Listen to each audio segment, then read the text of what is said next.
What's good, YouTube, man? We are back with another video.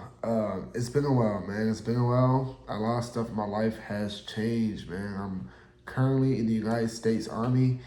Um, just a side note, if you hear background noise, it's because right now I'm in what's called AIT, which is advanced individual training.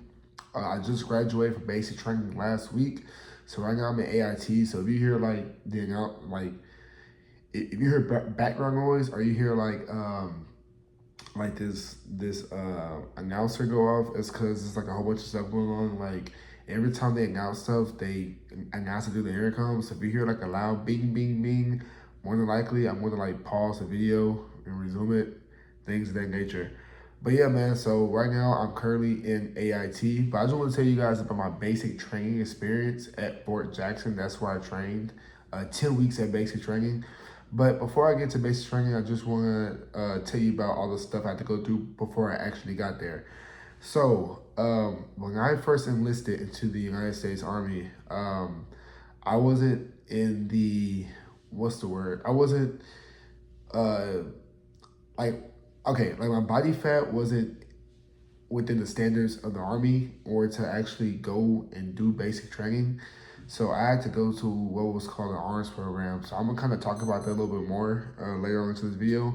But I want to go get into how training is like at Fort Jackson, South Carolina, Fort Jackson Army Basic Training. Okay, so I don't know what channel I'm post is on. I'm thinking about my main channel, or I'm thinking about my third channel. I'm not really sure. Not really sure yet. I'll figure that out after I create this video. But let's go and get into it. So I enlisted into the Army back in February of last year. I was currently dating someone during that time period, and I enlisted to the Army. I think it was like around February 10th. It was like mid-February. It was right before Christmas. I remember Christmas was coming up, and so I went and I enlisted. And my first contract was a U.S. Airborne Ranger. Crazy, right? Right now I'm like, why they even sign up for that?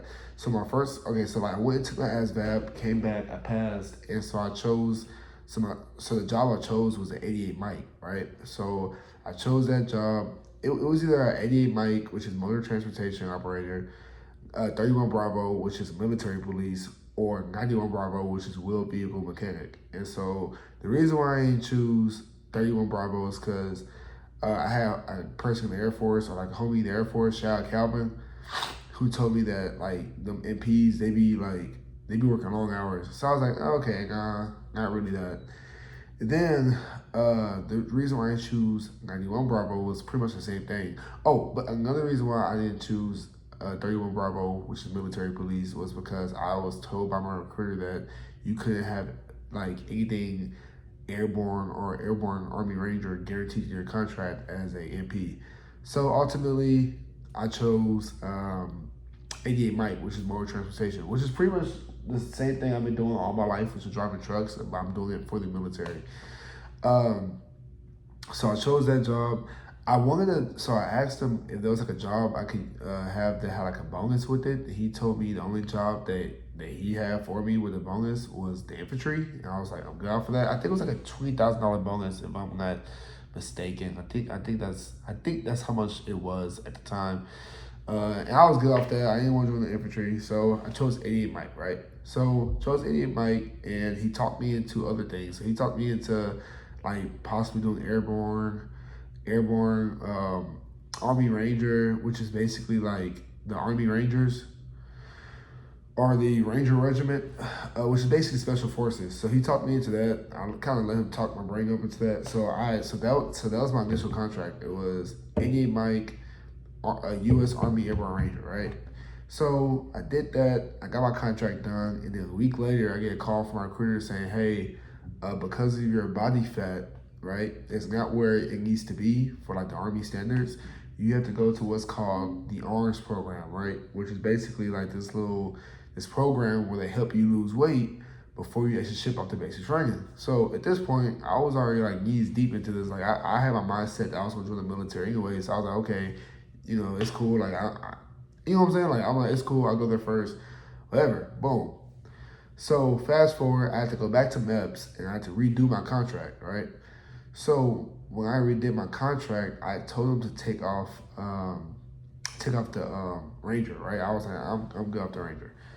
But I wanted to keep airborne because I thought airborne was pretty fun, like jumping on a plane. So I told them to keep airborne, and so they told me that if I chose airborne, I wouldn't have like, I couldn't have the freedom to like choose my first duty station. I'm like, that's fine, you know what I'm saying? Just that's cool, right? So ultimately they assigned me to Fort Bragg, which is the home of the 82nd Airborne Division in the Special Operations or the Special Forces, which is in North Carolina, Lafayette, North Carolina. So that's pretty much where I'm gonna be stationed at after I pass airborne school at the AIT.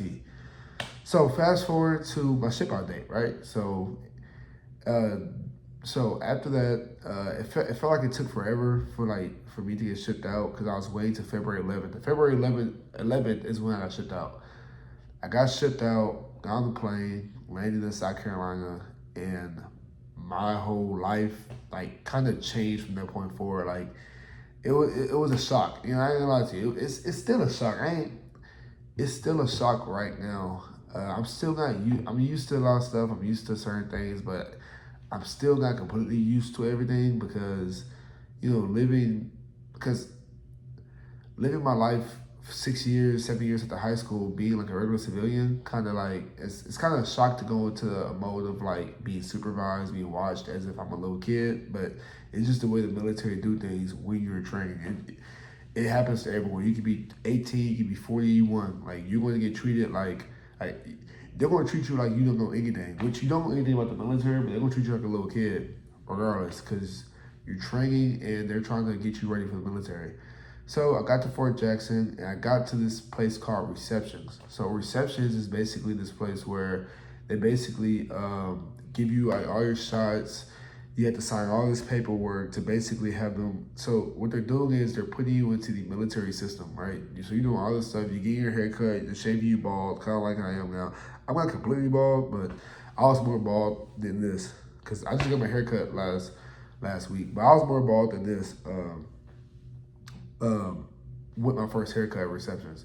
So I got there and they immediately took our phones. They took our phones up. They was like, all right, turn your phones. If you catch you with your phone, you gonna get in trouble. So I had to turn on my phones, and from that point forward, I had to kind of pretty much just I don't know, just keep myself calm, man, because you don't really realize how much you miss someone or something until like it's not there, or you know you're gone from the area, or you can't see that certain person. So, you know, as soon as I turned my phone, it was, you know, I had to just talk to the people around me, you know? And we can't even really talk because every time you talk, you got in trouble. Like, you couldn't do anything in reception. You have to just sit there, shut up, and wait. That's the military's saying is just, it's hurry up and wait, right? So we got there, we got our haircuts done. They gave us this thing called Blue Book, where it's like all the military information in there about the Army. You have to sit there and just read it, just study it, right? They gave us the Blue Book. They gave us a haircut. I already said that. They gave us our CAT card, like our military cards. They took our military photos, things of that nature. And basically, you know, you're just there until you're ready to ship out to either arms program, the 09 mic, or basic training, right? So I was Alpha 6'9", and so we got pretty much all our stuff done within like 3 or 4 days. We got our uniforms, we got everything we need to get done. And we was just waiting there, right? Oh, mind you, forgot to tell you, when you get there, you gotta stand on these yellow footprints. Like it's like these yellow footprints you gotta stand on, and I don't know. I guess it just basically just let you know that like, hey, you're here now. You know, like you're not where you used to be in the Army, in the military, and they just start treating you as such from that point forward. But so we spent 4 days getting all of our stuff so we could ship out. And for some reason, they didn't ship us out, right? So usually receptions, if everything goes right, you should be in our receptions no more than really 4 days because they don't take that long for them to give you everything and issue everything to you. But my company, Alpha 6'9", we was there for, sorry. Golly, I'm sorry, I'm so congested, I'm really sick. So we was there for 13 days, and that's because they just forgot to ship our platoon, right? So we was there, we got done, and it was plenty of days where I would wake up, I ain't gonna lie to you, bro. I'll wake up and shed some tears because I really miss my family and I couldn't talk to them. And so I'll wake up and I'll just write letters to myself. I'll just make like daily journals of like how I was feeling that day, just to like get through the day. Cause like I said, like I'm not the type of person that I really talk to my mom and my dad or my grandparents that much. But just the thought of knowing that you can't talk to them when you want to, it just really got to me. So I was like really depressed, like in recessions. I was just depressed. I was sitting there with a bald head, just writing letters, writing journals every day, just to like help my brain get through the day. And I'll just sleep because that's the only thing you can do is really sleep and talk to other people or write. You can't read books because they ain't allowed books, which is crazy. And they ain't allowed books. Only books you can read is that blue book that they gave you, or like the military battle march drill book. That's the only two books you can read during receptions. They feed you 3 times a day. So like you wake up at like 4 in the morning, you go eat. They take you back to the bays. You go to sleep, and then they take you to lunch. You eat, take you back to the bays. You go to sleep, take you to dinner. It's every day was the same thing. There's no training going on in the receptions. They just literally feeding you and giving you your items for basic. That's it. That's all they're doing. And so it's be multiple nights of receptions. They'll literally like make us go outside at like 3, 4 a.m. in the morning. And mind you, South Carolina during this time was cold. It was like icy, so we had to stand outside in like 30 degrees, 40-degree weather, just standing outside, freezing. And see, I'm sick right now. And see, that's how most of us got sick. We got sick way back in reception and never really went away. So I was in reception for 13 days, and finally, eventually, I got shipped out to the Orange program, right? So the way that I thought the Orange program was, I thought it was like this cool summer camp type thing where they go, they just work out with you, help you lose the weight, and they ship you up to basic. No. Little did I know, the arms I got shipped to was 239. It was Charlie 239. That was a crazy experience because when I got there, I didn't know they was gonna have like a shark attack. I got there and they made us like lift up our duffel bags, screaming at us and stuff like it was basic. It wasn't basic, but they treated it like it was basic because apparently that used to be a basic training site where they conducted basic training at. And so I think that the drill sergeants that was there, I think they was drill sergeants for basic training. So they treated everyone there as if it was basic, even though it wasn't basic. So I get there and they make us do the shark attack, and they make us dump out all of our stuff out of our bags. It's screaming at us. It's telling us to like put the stuff back in the bag, zip it up within a certain time frame. If you ain't got zipped up within like 10 seconds, they gonna smoke us. I've been smoked a lot. They gonna smoke us, and then you know what I'm saying. It's just a repeat process until everyone's done. So after that, they finally show us where our rooms are at and where our beds are at. And mind you, in basic training or like in receptions or the arms, you don't have like your own room like you know what I'm saying, like I have now. Well, really, this isn't my room. I have a roommate. He's just not here right now. But you're sleeping in a bay with like 50 other people. You know what I'm saying? Like each person have their own bunk, and you sleeping on your own bunk, either top or bottom, with 50 other people, right? So I was there at the Orange programs for a week, and I finally taped out, and I went to basic training. So basically, I'm gonna wrap up the Orange program. The Orange program, they basically work you out at least 3 times a day, and that's not even including the PT you do in the morning. So you do PT, and then they work you out 3 times a day. So you work out, you eat, you go back and rest for a little bit. You work out, you eat, you go back and rest for a little bit, and you work out. You know what I'm saying? Like, it's just a repeat process with that too, right? And so I lost about 15 pounds. I think that's pretty much all I need to lose. Or I lost about 3% body fat, and that was enough for them to ship me out to basic. So finally get the basic training. Bravo 113. That was my company, and that was my battalion. Battalion 113, Company Bravo. 1st Platoon Crusaders, right? So we get there, I finally get to the base. I'm excited at this point, right? Because at this point, I was at Fort Jackson for a month. So I waited a month to finally get to basic training. And basic training is 10 weeks long. So I remember right before we left arms, all the people I got shipped out with, it was like, bro, just 10 more easy weeks, bro, and we're done. Like, we're done. So we get to basic, and What my first day at basic, man, they made us do this thing called the 100 yard. I forgot what it's called, but they made us like carry some stuff from like the field all the way back to the CTA and like place it in the exact order that we seen it. And of course we didn't do it right. Like our platoon, it's the first time us knowing each other, and so we got smoked for that. And so I just want to let you guys know, like the first, whoever wants to join basic training or join Army basic training, like that first week, they really just smoking you. It's called yellow phase. They pretty much just smoking you. They trying to like instill discipline into you, and they have this thing what's called shower drills, where basically like at the end of the day during total line, they'll give you like, mind you, it's like 50 people in the bay. And they'll be like, hey, you guys, all you guys have an hour and 30 seconds to all take a shower and change it to like PTs within like a minute and 30 seconds, which of course that's kind of impossible for 50 people to do. But they used to make us do that. They used to make us run in the shower, like get undressed, have to take a shower, I'll be back out here and change it to PTs within like a minute and 30 seconds. I think they did that just to like make us like work under pressure or under stress, because in reality they know there's no way a person can really do that, but that's pretty much what they made us do. They made us do shower drills pretty much like the entire first week during yellow phase. And pretty much yellow phase is them like basically briefing you about basic and what you guys are gonna be doing for the whole 10 weeks, right? It's sharp and EO. That's two big things they push, bro. They push. I've had more sharp briefs than I can count. They really talk about sharp. They talk about EO. Sharp is basically like I don't think I can say it on YouTube, but sharp is like stuff you should be doing when it comes to like touching other people when you're not supposed to be touching other people, if you get what I'm saying. And the EO is equal opportunity, which means like just being prejudiced, being racist, things of that nature.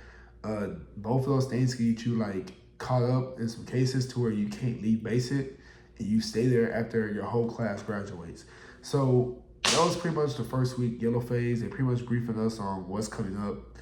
And so the second week was red phase, right? So red phase is where like all like I feel like red phase was like my favorite phase, honestly, because that's where like all the fun stuff happened in red phase. So red phase, you do the gas chamber. That's like the first week, right? You go to the gas chamber, do the gas chamber. That was fun to me. I was coughing, I was sneezing, I was all a bunch of stuff, but it was fun to me, right? So that was red phase. And then also you do this thing called the Vic Tower in the confidence course and the Fit to Win. So the Vic Tower is like this 40-foot tower to where you have to rappel down with this rope. And so analog to me it was kind of scary, but I had to get through that because I'm like, hey, I'm airborne. So if I can't do this, then I don't know why I'm signed up for airborne, right? So I got through that. And mind you, like all day you're just waiting for other people. So as soon as you get done, you gotta sit there in the bleachers and wait and be quiet. If they catch y'all talking, or if the drill sergeants catch y'all being loud, you guys gonna have to pay. You know what I'm saying? Like y'all have to do cardio, do push-ups. They're gonna make y'all pay, right? For being loud or just talking in general. So we did the Vic Tower, and another fun thing was the Fit to Win. Fit to Win was like this obstacle course where like you had to kind of help out your fellow battle buddies. That's what we call them. We call them battle buddies, right? So we don't call each other soldiers. You call each other like battle buddies. And so, another thing in basic training, even in AIT, everywhere you go, you have to have a battle buddy. If you don't have a battle buddy, you're going to get in trouble because they don't trust people alone by themselves. So you always have to have someone with you at all times. Like if you go anywhere, if you go to the office, if you go downstairs, if you go to get some water, if you go anywhere, you have to have a battle buddy at all times. The only time you don't have to have a battle buddy is like when you're in the bay and it's like the middle of the night and you waking up to take like a piss. That's probably the only time you don't get a battle buddy. But any other time, you need a battle buddy.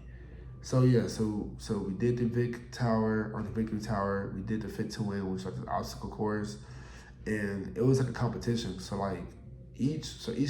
so how basic training works is there's a battalion, right? And every battalion has about 5 companies: Alpha, Bravo, Charlie, Delta, and Echo. I was Bravo. And every company has 4 platoons: 1st, 2nd, 3rd, 4th. I was 1st platoon. Crusaders, those are named 1st Platoon Crusaders. So during the Fit to Win, we had like a competition of all the platoons, and whoever finished the obstacle course the fastest like won this banner, right? That was on our flag, right? Because like each platoon have like their own platoon flag, so they hang their banners on if you win like any type of streamer event or any type of graduation requirement, right? So I think third platoon won that, and then after that we had the confidence course and the hammer. So the hammer is like this field exercise where we had to ruck 5 miles with this rucksack. The rucksack is about like a 20-pound rucksack. We had to ruck 5 miles out into like the woods and dig foxholes in the ground and sleep in the ground for one night and then go back to the CTA. So that was called the hammer, right? So we did that. That was red phase. That's what was red phase. Was the hammer, the victory tower, the fit to win, the gas chamber, the confidence course. And so pretty much this entire time, they're pretty much like anything you do, they're going to do disciplinary action on you. They're going to smoke you. They're going to make you do exercises because they're trying to like make like your platoon work as a team and just be more disciplined. So after red phase is what's next is called white phase. So white phase is pretty much you at the range shooting 24/7, shooting your M4, shooting your M4, shooting your M4. So before you just like go to the range and do like range qualifications, they have you do what's called God, what's it called? So it's tip my tongue. It's called group of zero, right? Group of zeroing. So basically, every M4 that you get like in basic, another trainee previously before you has used that M4. So basically, the iron sights that's on the M4 was adjusted to like how he shoots his weapon. So like we have what's called group of zero, which basically we have to shoot 25. I think it's 25 meters. I think it's 50 meters. We have to shoot 50 meters downrange at this target and try to aim for the bullseye. And so while we're doing that, the drill sergeants will like make corrections on our sights to like adjust to how we're seeing the target. And so we was doing that all day, every day. Like we probably did that 3-4 times a day, the entire week. Just days on days on days of going to the range and group and zeroing, right? Which it was fun. Like it was fun talking to people, getting to know them, you know, just like catching up because you can't do anything but talk or study material for something. So we was doing that all day, every day, just shooting at the range, and we can only shoot in semi-automatic. We cannot shoot fully automatic. If you get caught shooting fully automatic, you get in trouble for that. Only semi-automatic. So then we have what's called weapon qualifications. So after your weapon gets grouped and zeroed, we have what's called weapon qualifications to where you have to like shoot. Okay, so it's 40 targets, right? There's 40 targets, and you have to hit 23 out of 40 targets.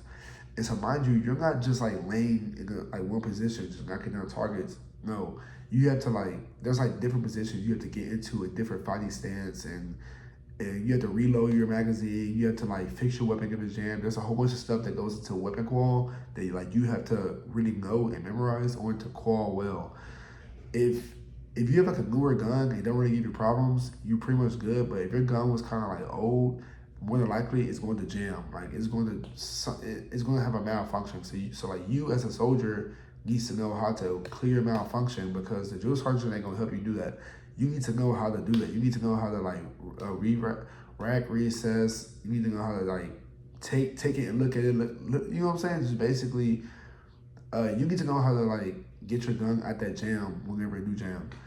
So we did weapon qual, and we did pre-quals first. Pre-quals, I was horrible. Like I was terrible. Like absolutely terrible. So we did pre-quals. I was terrible at that. And then we did qualifications the next day, and I passed the first time. Still to this day, I don't know how I did it. I thank God. I thank the man above because he helped me pass that. But yeah, man, I passed qualifications the first time. They never told me my score, but they told me I passed. So I just took it for what it was, and I was happy about that. Mind you, all this is white phase, so this is just range. White phase, just shooting, things of that nature, right? And so during white phase, we have what's called the anvil. So the anvil is another field exercise where it's like an 8-mile ruck, and you spend 2 nights out there in the field, and you ruck back like the third day. So same thing again. You go out there, we had to dig foxholes, and we had to basically like just post security with our guns, preparing like as if it's actual war. So like these field exercises, they treat it as if it's like actual war. So you have to treat it as if it's actual war. So you can't be going to sleep in your foxholes. If they catch you going to sleep, they're gonna, you know what I'm saying? Like they're gonna, why is she FaceTime me? Anyway, they're going to pretty much like be on your ass if they catch you falling asleep. So that was that. That was the anvil. Again, going to the range every single day. So around week 8 is when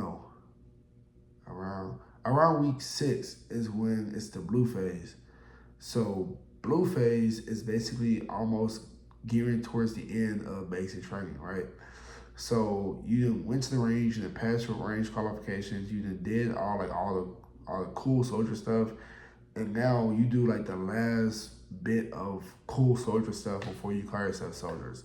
So I remember the first week of blue phase, we did the grenades, that was cool. Seeing like grenades go off was cool.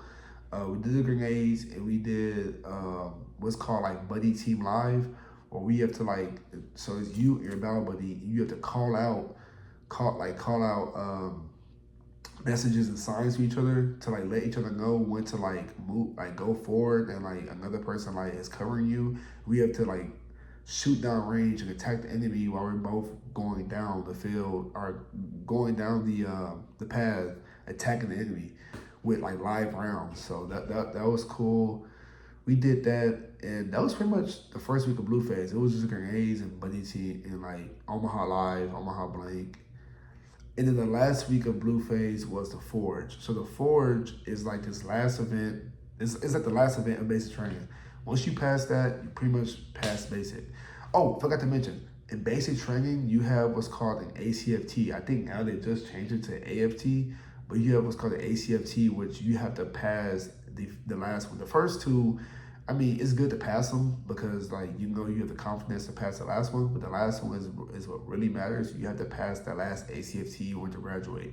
It's just like a combination of different exercises to where you have to pass it, right? So the first exercise was the deadlift, right? So you have to deadlift 3 times with different weights in order to pass that. The second one was the standing powerball throw. The third one was the sprint drag carry. Fourth one was the push-up. I think the fourth one was the push-up. No, the third one was the push-up. The fourth one was the sprint drag carry. The fifth was the plank, and the sixth was a 2-mile run. I passed my ACFT all 3 times. So I wasn't really worried about that. But the Forge was the last thing that everyone has to pass in order to graduate, right? So the Forge is a 3-night, 4-day exercise our field exercise where you have to go out there again, dig foxholes, make defensive lines to like attack the enemy or counterattack the enemy if they attack you. And so we had like these people from like a whole different, they called them Op 4. They worked for like their own private company. They would come and like attack us. We had to attack them. We had to kill them. Things of that nature. We did that. And that's a 12-mile ruck, right? So there's a 12-mile ruck there and a 12-mile ruck back. But the hardest part is the 12-mile ruck back because we rucked back at like 9 p.m. at night and we didn't get back to like 2 a.m. in the morning. That was one of the most hardest things I ever had to do, was do a 12-mile ruck at 8 p.m. at night to like 2 a.m. in the morning. But I got it done, right? I got it done. And once you're done with the Forge, you're officially pretty much soldiers. As long as you don't mess anything up, you just can't do anything stupid at that point. But you're pretty much soldiers at that point. They put on the victory phase flags, which is the red, white, and blue. And that's pretty much it, man. Like those last couple weeks of basic, you're just turning in gear, cleaning weapons. You clean weapons all day because they have what's called weapons inspections. And you got to clean your weapons all day.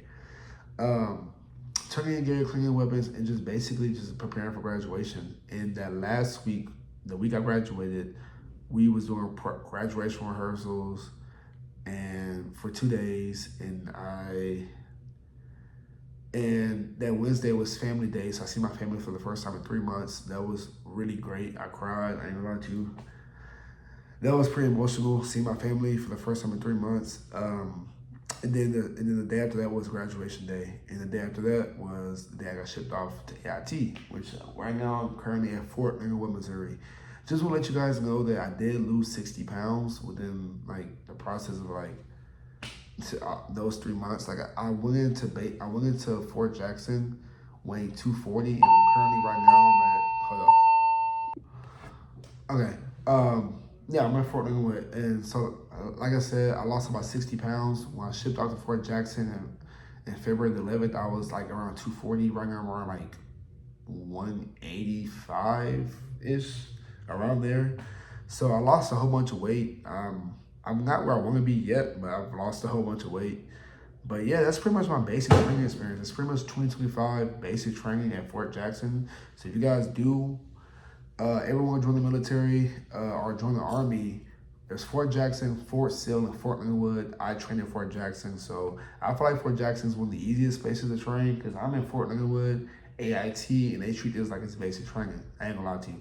But I am only here for 6 weeks. After 6 weeks, I'll be gone to airborne school, but they treat this like it's basic training. So I'm pretty sure Fort Jackson is like one of the easiest places. So just hope, pray to God I do go to Fort Jackson because yeah, these other places kind of rough. I've heard Fort Sill was bad too. So, but if you guys did enjoy this video, did enjoy me explaining my experience of training at Fort Jackson in the year 2025, go ahead and leave a like, comment, and subscribe. I don't know when I'm gonna be active on my main channel again. It's gonna be a while. I just wanted to upload this video about my experience at basic training. I love you guys. I appreciate you guys, your support.